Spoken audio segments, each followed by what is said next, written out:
Oui, bonsoir. Ce ROB prévoit donc une hausse de la fiscalité de 1,5 point, soit 3 millions d'euros supplémentaires prélevés sur les ménages chaque année sur la taxe foncière bâtie, et une hausse de l'endettement de 100 millions d'euros. Lors des dernières élections municipales, la liste Réveillons Annecy pour qu'Annecy respire avait fait la promesse de ne pas augmenter les impôts. Vous aviez publié sur votre site internet, et c'est d'ailleurs toujours visible, donc à nos téléspectateurs et à la presse, courez le voir parce que je crains que le webmaster n'efface ça rapidement, une rubrique nommée Désintox, l'a bien nommée, tout un argumentaire pour expliquer pourquoi il ne faudrait pas augmenter les impôts.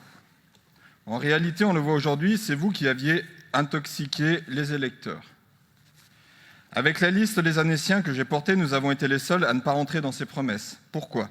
Parce qu'il s'agissait de promesses d'incompétence si vous avez fait ces promesses de bonne foi, ou malhonnêtes si vous connaissiez, comme vous l'affirmiez à l'époque, les dossiers. On voit aujourd'hui la réalité de l'intoxication de vos slogans électoraux. Alors pourquoi cette hausse de la fiscalité ? Vous avez renvoyé en commission la faute sur l'équipe précédente qui n'aurait rien fait et qui laisserait à la ville un patrimoine vétuste et en mauvais état. Vous avez 1000 fois raison, et je l'ai suffisamment dit à Annecy du temps de M. Rigaud. Faute de vision, faute de courage politique et obnubilés par les projets pharaoniques, les investissements du quotidien ont été délaissés. Mais cette responsabilité, elle est partagée. Nous verrons dans le PPI le nombre de travaux à réaliser sur Crangevrier et sur Sénaux, par exemple. Ils sont là aussi nombreux à cause de la mauvaise gestion de ces collectivités par les équipes précédentes, dont bon nombre des élus en responsabilité à l'époque siègent aujourd'hui sur vos bancs. Il est trop facile d'incriminer seulement Annecy quand on compte dans ses rangs un ex-premier adjoint de Sénaux et des élus de premier plan de Crangevrier. La deuxième raison avancée dans l'Europe est la nécessité de rétablir un autofinancement satisfaisant. Mais d'où vient l'érosion de cet autofinancement pour une commune qui voit ses bases fiscales augmenter, ce qui est loin d'être le lot commun des communes de France ? Cette érosion, elle vient d'abord des suites de la non-fusion des communes où, à la suite de l'équipe précédente, vous avez décidé, ce qui n'était pas notre cas, de conserver des communes déléguées avec des mairies déléguées, autant de locaux à chauffer, à rénover, à assurer. Pour les fluides, on peut faire des économies. En ne faisant pas le travail de rationalisation des services, vous avez empilé les strates, grevant les finances publiques et créant une désorganisation totale des services et une perte de sens.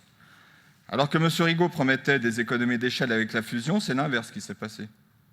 Vous avez été nombreux à railler notre projet de reconstruction d'une nouvelle mairie centrale ailleurs que dans l'hôtel de ville historique et critiquer notre volonté de supprimer les communes déléguées et de rationaliser l'usage des mairies déléguées en les transformant en mairies annexes.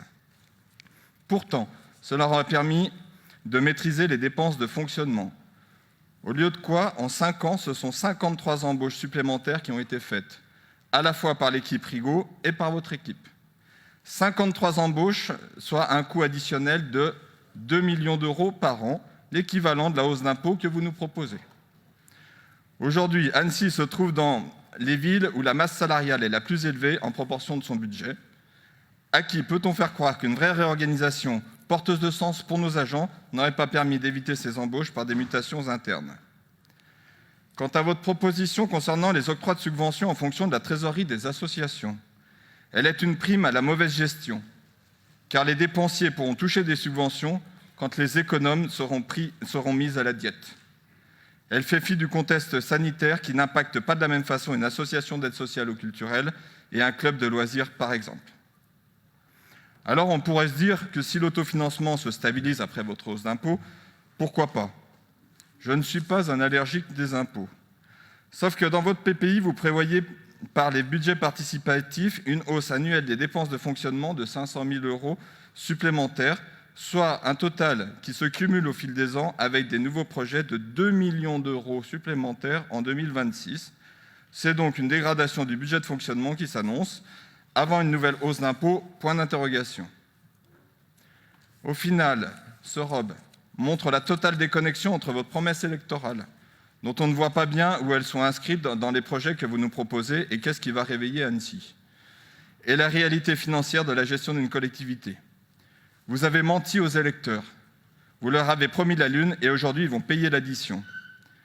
Je me souviens de cette personne qui fut un temps de mes connaissances, revenant de la réunion de lancement de votre campagne à l'espace rencontre à Annecy-le-Vieux, qui avait posé la question, je pense que vous en souvenez, comment comptez-vous financer votre programme ?